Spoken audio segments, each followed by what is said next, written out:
Hello anybody and welcome back to Let's Play Rogue Legacy. I'm Mr. Devious or just Deeb and I'm choking on water.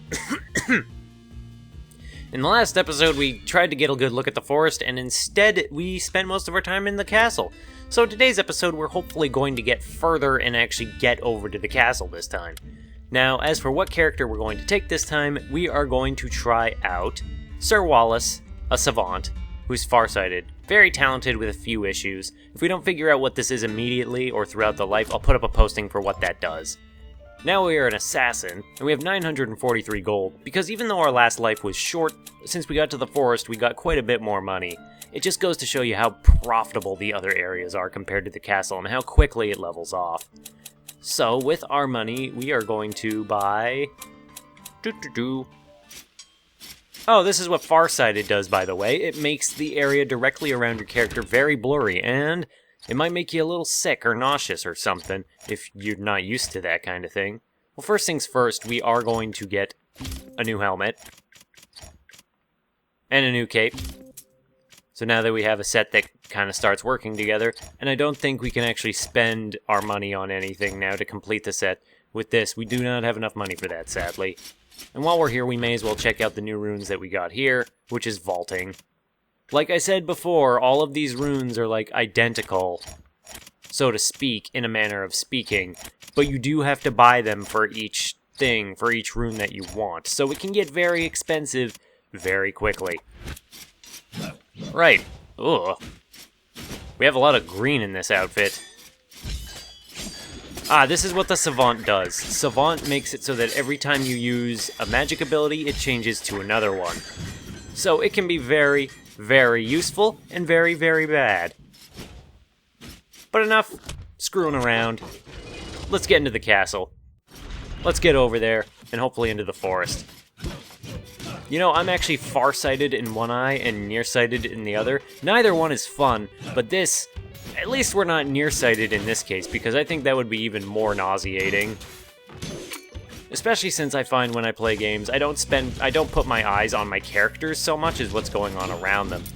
Granted, if you're playing a shmup, and this game does have shmup elements, you kind of want a certain amount. You want to keep your eyes mostly on your character, or your ship, or whatever, because you want to keep a good eye on their hitbox. So you always know where your hitbox is and what you have to do to avoid getting hit. Now, can we get over there without taking damage? We do have a double jump and a sprint, so I guess we're going to see that yes, we can. A curse rune. I'm not sure if that's actually good or not. Now, this is important, but depending on how you have your keyboard or controller set up, say on the controller, the left trigger will always dash to the left, and the right trigger will always dash to the right. So you can do backslides and stuff too, it looks cool. It makes it go super fast. Now, are there nightmares down here? Yeah, there are nightmares down here. Scary statues, and cages to break, but they reliably have money.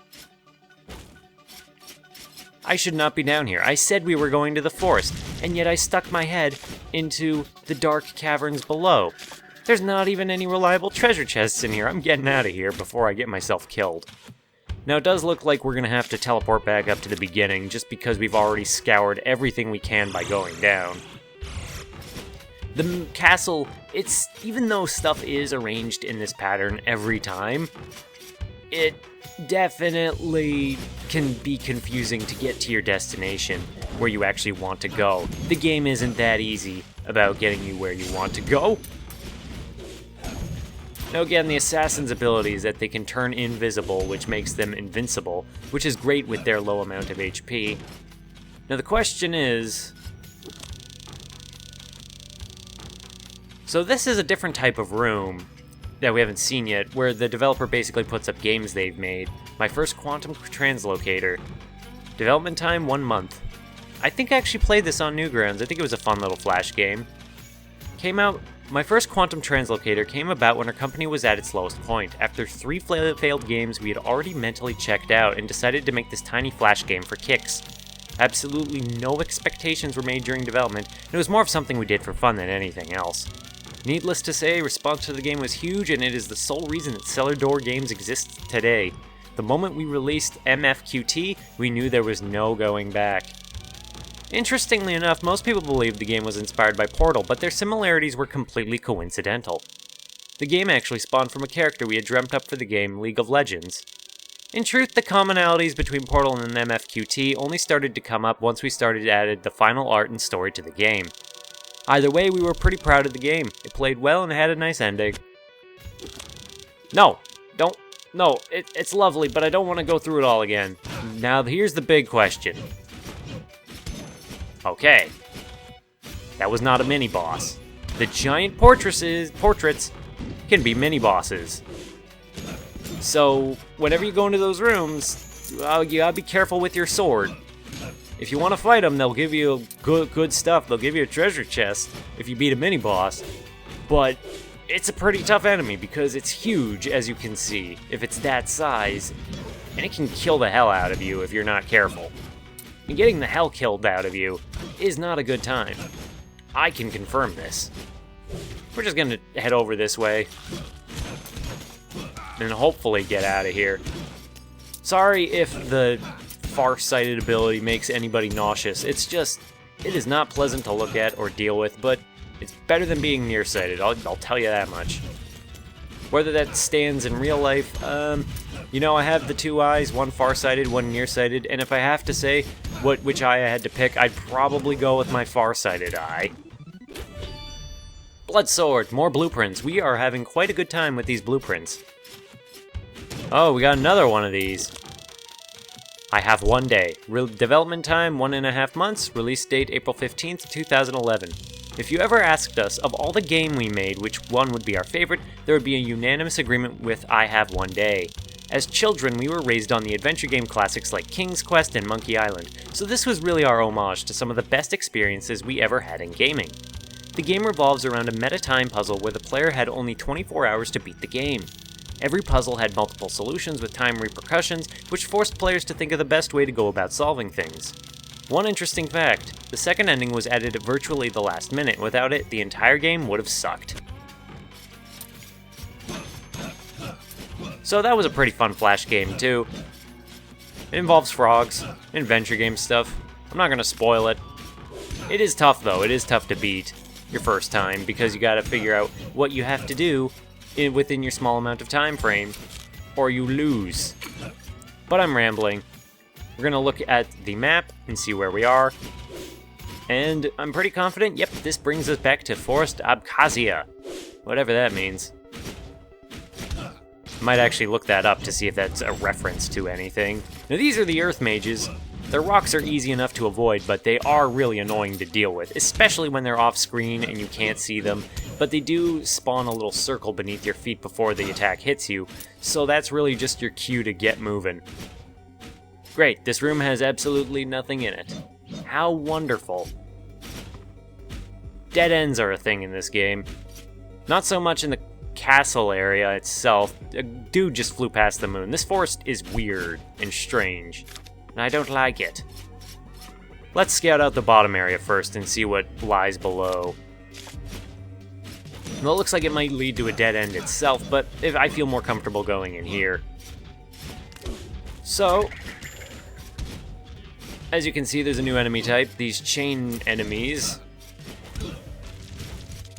Once you kill them, their chain balls do bounce around, so they do make things more challenging.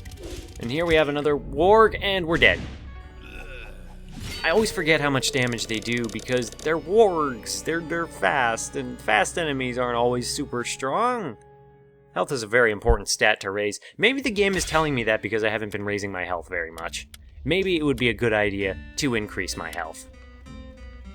Okay, we are going to be a paladin then. Sir Darwin, my friend, it is time to head into the castle and hopefully not die. And let's increase our health while we're at it because damn it, our health has been kind of low. And it's my fault. And here we have the new sword, the Blood Sword. The nice thing about the vampire set is it does add vampirism abilities, so just wearing it gets you vampire abilities. And stacked with the vampire runes, you can just be a powerful bloodsucker. But I wouldn't normally take it. Now, as you can see, the Curse rune makes harder enemies but greater rewards, so you can make the castle very hard, but you get good rewards if you survive. Very basic concept. Risk versus reward. Well done. Well executed. Now that we're our all-rounded paladin, it is time to head into the castle and get our revenge on the enemies that killed us. All in all, paladin might also be one of my favorite classes just because it's reliable and, you know, it's well-rounded in every way. The paladin and the knight, that is. You don't have to worry too much about them. They can take hits, they can dish out damage, they're reliable. What else can I really say about the knights? And also, again, they have the shield to protect them. Another one of these! Tribal Tallies, development time 3 months, release date November 23rd, 2009. Tribal Tallies was the first project we had worked on months after the horrible experience with Band of Bears. It was a bit of a test project to dabble our feet in water of iOS gaming since we had never tried making something on mobile platforms before. The game was simple in concept as you tap numbers in sequence as fast as you could. To spice things up, we implemented several modes like tap backwards, hidden numbers, and tap matching. We thought the scope was reasonable, but the game ended up taking much more time to make than expected. It didn't help it was all coded on a Hackintosh. It was a pretty plain game. We could have done better, but we were all playing it safe after Band of Bears. I don't know what happened with Band of Bears. Are you a monster? You are not. Now, I am going to get the axe, because it's more reasonable to the amount of MP we have. Hey, we have another diary entry. Journal entry number 6. I have never liked the dark. I prefer to meet my enemies on an open field in plain sight. But now I find myself braving these darkened gallows with one gauntlet outstretched, the other by my hilt. I can never tell what horror lies behind each corner. I am the greatest swordsman in all the lands, yet even I am having trouble keeping these demons at bay. My siblings should be grateful that I rushed ahead of them. For them it was a blessing in disguise. They would not have the fortitude to survive these halls. So I wasn't expecting to see another Prince journal, but there we have it. By the way, if you read the Prince's journal again after you read it, you can go back and read all of the entries that you've read before. So that's a nice little thing that's there that you can do. There's a treasure chest at the end of this hallway, and I want it. I'm a sucker for treasure. Who doesn't like a good treasure chest? Seriously, who doesn't? I mean, what symbol is so ubiquitous that in any culture can understand what a treasure chest is? Now this is a level 2 Doomvis. It's a Doomscape. They're dangerous, because they start throwing fireballs at you too, in addition to all their spinning around, so, you know, be careful. Now this is a fun one. No jumping for this fairy chest objective, so if you don't have sprint or dash like that, you're screwed. Oh, this is impolite. And we failed it because we fell on the spikes at the end. Oh well, it was worth a shot.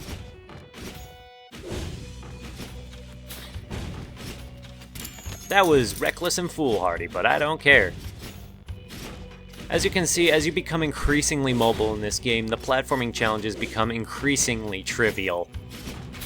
And we've only gotten 3 rooms so far, so we're gonna keep getting even more decked out as we get further in the game. That coin disappeared, sadly. Going down here, I'm not gonna go down there, because I'm trying to get back to the forest, where we actually belong. Where we actually want to explore. I'm not very good at aiming the magic attacks, as you have seen so far, I think. But, gotta practice with them, because they are vital to some of the situations that can occur in this game. The castle doesn't really require you use your sub-weapons too much, but starting with the forest onwards, it does require that you use more of your arsenal as the challenges mount. This is an enormous room. I'm gonna just duck back down here. Kill the heck out of these dudes. Thankfully, Frostins aren't a big deal. What a weird room. Oh, that's lovely. That was a bad idea. I was hoping I could grab it and then dash off of it, and hopefully heal without having to worry about, you know, getting damaged again. But that's exactly what happened. Whoa! So to get this fairy chest, we need to get through this room up ahead without fighting. Can we do it? I think we can. Whoop. And we got ourselves the curse rune for the sword. But now we have the mystery of how the hell we're gonna get out of here. God damn, I'm never gonna get over to the forest at this rate. Whoa, whoa, whoa. Oh boy. Well, we made it through, but at what cost?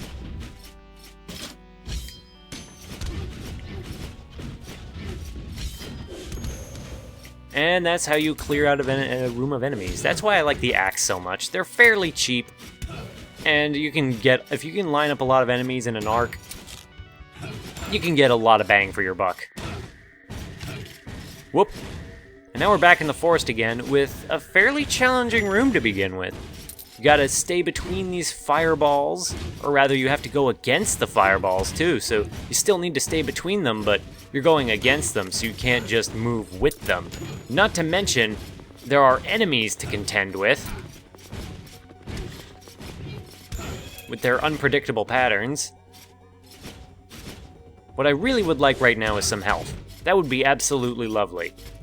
Don't you fire your arrow at me. And I miss.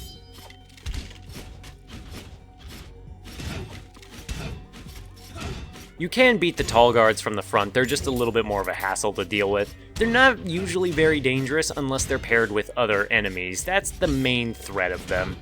Also, if you get knocked back into something, that's bad, but ugh. These earth mages can just go die. Because they're mean. They're hard to deal with. So far, this run in the forest with our low HP is actually going fairly well, relatively speaking. We haven't had too many troubles. We've had a couple challenging rooms, but they haven't been too bad to deal with. What do we have in here is a lot of challenges, so we're going to see what other options we have to travel through. Before we go to the end, that room down there is extremely dangerous. We're not going to go in there right now. Here we got knocked back into a tall guard and died. Well, isn't that just a way to go? Some classes have advantages over certain bosses. Well, of course they do. We've already seen that. Shinobi, as we've already discussed, is powerful enough to just kill most of them. The Shinobi / Hokage. Now, what class should we go with now? Spell Thief? Mage, Spell Thief. Clearly we have to go with the Spell Thief. So let's go with an OCD Spell Thief. OCD, as we've seen before, increases the... or rather, it gives you back MP just for breaking stuff. So that alone, really nice ability. But added on top of Spell Thief, who already gets mana back for killing enemies, and you got a really good combination. We're gonna get Death Defy. Basically just means, gives you a chance at surviving when you take a hit that would normally kill you. Usually it's not super useful, because if you're in an area where you get hit, and you get hit by that, you're usually resigned to being dead, and you're likely to just take another hit after that, or flail into death. You really gotta keep your composure to get the most of it out of that. Excuse me. So now we're back into the castle. As you can see, I haven't really been using the architect to lock down the castle, and that's because I do want an interesting experience every time, and also just to keep the map interesting as we're going. I do hope that these episodes don't take too long, or rather that it doesn't mean that I get stuck for too long before I kill a boss, and then things just kind of get boring to watch. I really hope that doesn't happen. This room is just frustrating. I should have taken out this guard box to begin with. The pogo ability, if you can get used to it, is a great weapon against enemies, though, because with the ability that increases the amount of damage you do by pogoing, you can do a ton of damage, and just kind of keep yourself safely out of reach of a lot of enemies that only attack in a certain direction. For enemies that make that big swing overhead, though, not so great an option. Okay.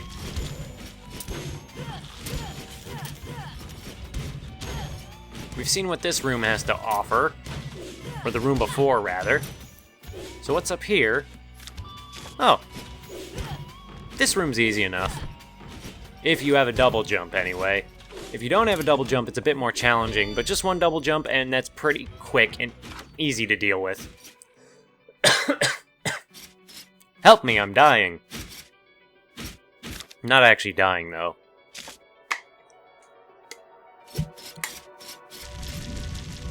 Heading on down, we can find our way out through this door. Never just drop in a room that's full of spikes. Always anticipate the worst. Just a moment. Okay, now that I'm done having a coughing fit, I can actually get back to playing the game at hand. Ugh, that was rough. And hopefully we can get through this area without too much trouble. I'm not even using my magic abilities as much as I should have because I have such a bad habit of hoarding my mana, even though that's not what you do with a Spell Thief. Spell Thief actually lets you use your abilities. I know, it's so crazy, but it's the truth. Especially stacked with OCD, which just gives you back so much mana in total. What am I even doing in here, killing all these enemies and things? I suppose it's just force a habit. Those are some level 3 enemies up there. They're pretty tough to deal with, but if we can get around them... Well, I thought we could have a safe way through, but I'm just gonna leave. Yeah, I'm gonna leave. It's not worth taking the damage to kill those things, because they probably will do damage at this point. Thankfully, we have found Kidor's boss room, which means we're gonna get ourselves some more health. Oh my god! So this is another mini-boss room up here. The question is, can I survive the mini-boss room? I guess we'll have to see. Because they do throw a lot of bones. But they're not impossible to deal with. And we are getting our MP back as we fight with them. And now that there's only one skeleton left, he goes super angry because we killed his friend. His bone friend. But as long as you keep your eyes on the bones as they splay out early on, it's not that bad. And for our troubles, we got ourselves another blueprint, Blood Bracers. I was hoping for a permanent upgrade, but I'm not complaining. The blue chests reliably give you either a blueprint or something else. Or, you know, a crap load of money. But mini-bosses, if you have the HP and the magic to spare, are definitely worth your time to kill. This is a pretty easy puzzle, as you can see. Not really a puzzle so much as just timing-based. That's all there really is to say about that room. This is a very long castle section. So thank God whenever we get to the forest and get done with it. And this is going to lead up into the Maya, so we're not going to go up in there. So now we're just going to run on ahead and get ourselves into that damn forest. Maybe we can actually see the boss in this episode today. Maybe not.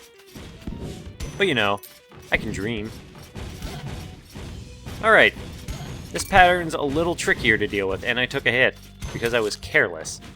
But we're in pretty good condition as we head into the forest. I think as far as enemies in this game go, the wolves are the most threatening in my personal experience to deal with, just because they move so fast, do so much damage, and can be unpredictable in their movements. I'm sure they are actually quite predictable, but just the way that they move so fast, they can be unnerving to deal with, and just kind of harder to read because of it, because of their intimidation. That dog nearly fell on us because it turned sharply in midair, but I didn't allow it. Because why would I allow that? Spell Thief is another good class to bring into boss fights because you can just keep... Since you're going to be getting a lot of hits anyway, you're going to be refilling your magic a lot, and you're going to be able to use that against the boss. And the special moves can be very useful against the bosses depending on what you have. Say like the Chakram, for instance, the little disc that spins out and stands there for a moment. Those can get in a ton of hits on bosses and can just be very useful as a result. Now Kidor was the easiest boss in the game by far, and I'm really wondering if I'm actually going to be able to reliably kill the bosses in this game without resorting to locking down the castle and basically keeping them in their place so I can just easily teleport to them as soon as I find them once. I hope not.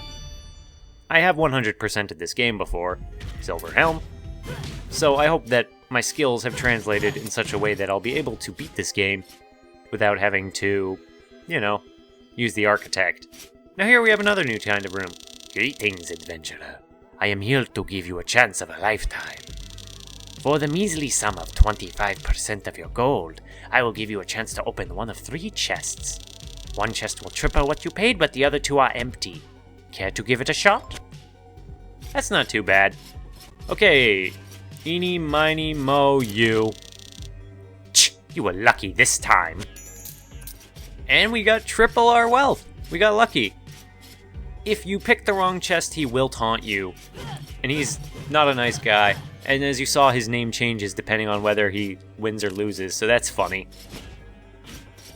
Now here we have an example of a room that's pretty easy to beat the puzzle for, as long as you have the corresponding ability for it. For our work, we get ourselves a rune. We're getting a lot of runes, and here we find ourselves the boss door for the forest.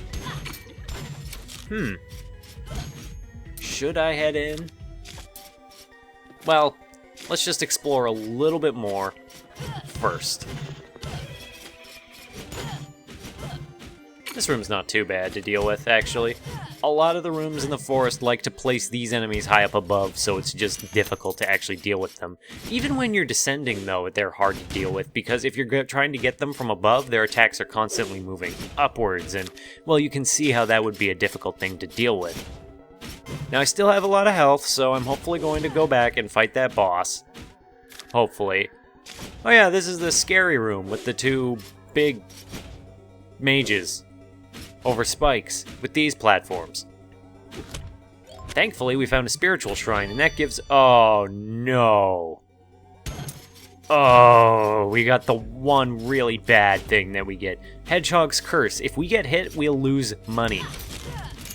I hate this item. It sucks. I thought we were lucky, but no. Which really sucks because of how much money we have. Now, here's an easy way to deal with this room. Jump, dash, dash. And we got ourselves a silver chest plate. We are just finding a lot of armor and abilities in these rooms. And as for that worgen down there... Ah! You see? You see why the Hedgehog's Curse sucks so bad? If you can find another thing to pray to, like another one of the statues to pray to, do it, because, oh my god, that sucks. Now I really don't want to fight the boss because I don't want my money to go flying everywhere. Well, if we can kill that thing, get down here. If you can get below the wolves and they jump up, they won't be able to jump down to get you. I don't think. I haven't seen them do it yet, at least, and I can't remember if they do. I mean, obviously they jump down here. Just a moment. Alright, and we are back. I have a program on my computer called Flux, and it basically dims the computer as it gets later in the day, and I didn't want that to come on in the middle of the game just in case the recording messed up the color because of that. So yeah, I just needed to fix that real quick. I also checked the time and saw that this episode has gotten quite long! This is a bad place to be in. Oh my god. No mercy, huh? At least want to kill this worgen. And you, Solok. See, I get it. Sol as in son. And then puns on Warlock, as we've seen with all the fire enemies so far.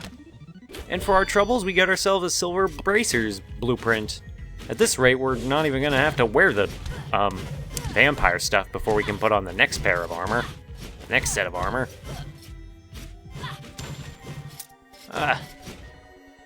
But then it also... There's also a big part of it that's just, I've been spending my money on the castle upgrades more than the armor upgrades. Now this room isn't too tough to deal with. Now you've probably noticed Kidder was a giant eyeball and there are eyeball enemies. And you're probably wondering that, are there boss versions of the other enemy types? And the answer is, you'll see. You will see. Sadly, we cannot reach the eyeball anymore. And we are out of moves to use to try and kill it, so I just wasted that time. But no big deal. Now, we've almost explored all of the forest by the looks of it. We still have this room to deal with. I mean, as far as enemies go, the tier 2 wizards aren't too bad to deal with. They're still a little annoying, and if you lose your money in this room, that's gonna be a bad time, but I'm up to the challenge. Alright, get over here. Where is that Earth Mage? I know he's around here. Huh, I guess there wasn't an Earth Mage in there after all. I guess I was just crazy this whole time then. Whoop. And there goes our money again. Don't want to die after all this. And we died after all that, and we lost a load of money. That really sucks. Oh, Hedgehog's curse is terrible. Oh well. I got careless at the end there, and I was punished for it. But so it goes. Sadly, we didn't see the boss today, but we did get to explore more of the forest, and I am grateful for that much at least. Hopefully in the next episode, we are actually going to take on the boss of the next area, and I hope you enjoyed today's episode. Sorry that we haven't been making a ton of progress, but I hope you enjoyed it. And I think that's going to be all for today. So, if you want to see more of Rogue Legacy, I just hope to see somebody in the next one. Bye-bye!